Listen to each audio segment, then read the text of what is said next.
তো এক ধরনের নীরবতা একদম আওয়ামী লীগের টপ লেভেল থেকে সবারই ছিল। বাংলাদেশের মাটিতে কেউ কোনো কথাই লেভেলে বলেন না, কিন্তু আজকে আওয়ামী লীগের একজন প্রেসিডিয়াম সদস্য এবং শক্তিশালী রাজপথের নেতা সাবেক নৌপরিবহন মন্ত্রী শাহজাহান খান দেশে শান্তি শৃঙ্খলা ফিরিয়ে আনা এবং আগামী জাতীয় নির্বাচনে যেন অংশগ্রহণ করতে পারেন এজন্য দোয়া চেয়েছেন আওয়ামী লীগের প্রেসিডিয়াম সদস্য ও সাবেক নৌপরিবহন মন্ত্রী শাহজাহান খান।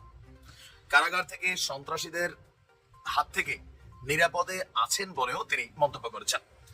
সকাল 10টা 6 মিনিটে ঢাকার মেট্রোপলিটন ম্যাজিস্ট্রেট আদালতে তোলা হয় আনিসুল হক, শাহজাহান খান, কামাল মজুমদার, আতিকুল ইসলাম, সোলাইমান সেলিম সহ অনেকে। তো এ সময় হেলমেট, বুলেট প্রুফ জ্যাকেট, পেছনে হাত রেখে হ্যান্ডকাপ পরিয়ে তাদেরকে হাজতখানা থেকে বের করা হয়। তো সাংবাদিক প্রশ্ন করছিলেন যে কেমন আছেন? আসসালামু আলাইকুম প্রিয় দর্শক, কেমন আছেন সকলে? আশা করি সকলে ভালো আছেন।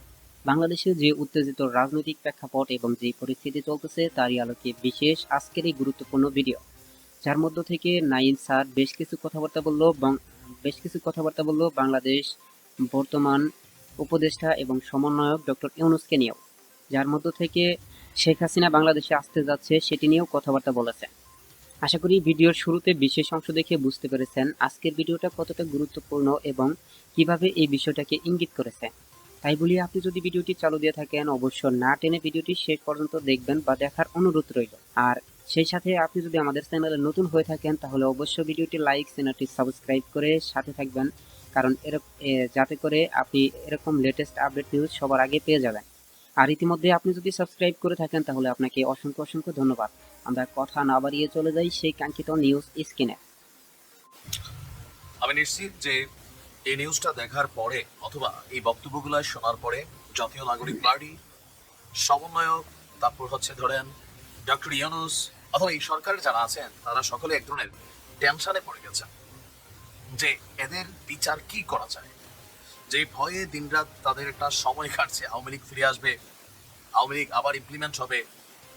তো এক ধরনের নীরবতা একদম আওয়ামী লীগের টপ লেভেল থেকে সবারই ছিল। বাংলাদেশের মাটিতে কেউ কোনো কথাই লেভেলে বলেন না, কিন্তু আজকে আওয়ামী লীগের একজন প্রেসিডিয়াম সদস্য এবং শক্তিশালী রাজপথের নেতা সাবেক নৌপরিবহন মন্ত্রী শাহজাহান খান, একটু ড্যামকেয়ার টাইপের একটা ক্যারেক্টার, কিন্তু রাজপথে একদম কাঁচা থেকে আজকের দিনে পাইকা তিনি এই জায়গাতে আসছেন, এই মুহূর্তে জেলে আছেন।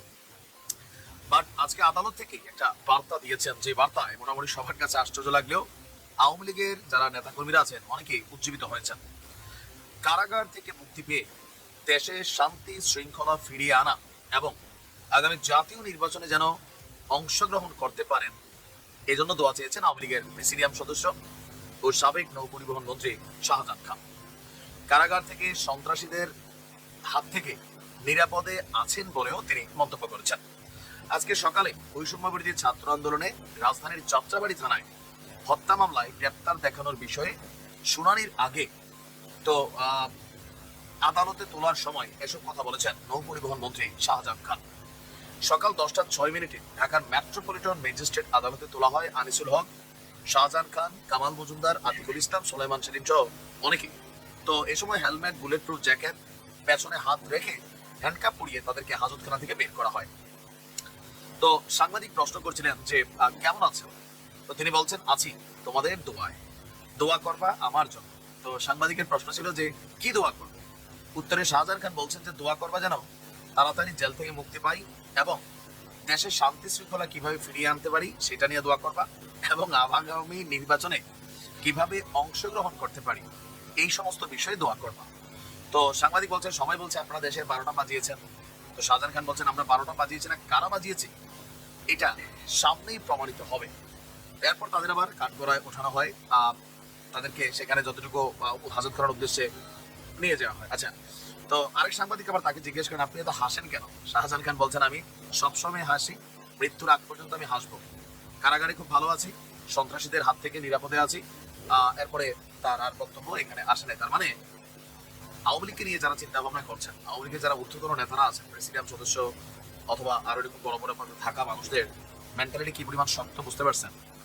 কারণ আজকের এই ঘটনার পরে কারাগারে যদি ডিভিশনগত সুবিধা পাইয়া থাকে সেটা বাতিল হইতে পারে, অথবা আরো 2-4-10টা মামলায় তাকে গ্রেপ্তার দেখানো হইতে পারে।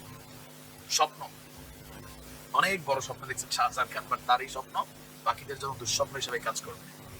দেখা যাক কি হয়। ভালো থাকুন। আমি আশা করি আজকের ভিডিওটি আপনি খুবই গুরুত্বপূর্ণ এবং মনোযোগ সহকারে দেখছেন। আর ভিডিওটি সম্পর্কে যদি আপনার কোনো মতামত বা প্রশ্ন থাকে তাহলে অবশ্যই কমেন্ট করে জানাতে ভুলবেন না।